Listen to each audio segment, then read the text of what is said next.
Hello friends, myself Amaana Chaudhary. I created a automatic lift in my robotics class. The component I have used are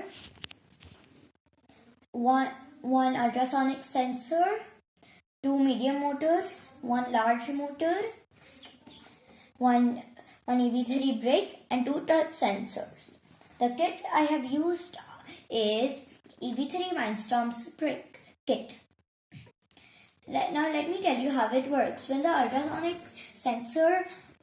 press the ground floor button, the ultrasonic sensor measures the distance and checks whether the lift is on floor or off floor.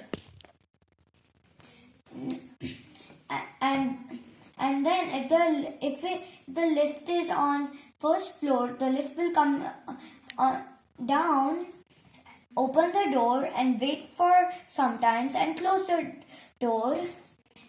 And if the lift is on the same floor, it will open the door, wait for some time and close the door.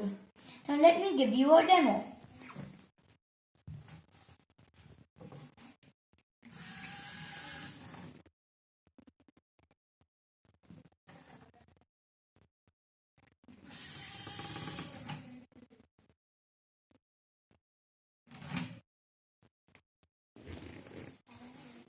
Thank you and like the video and subscribe.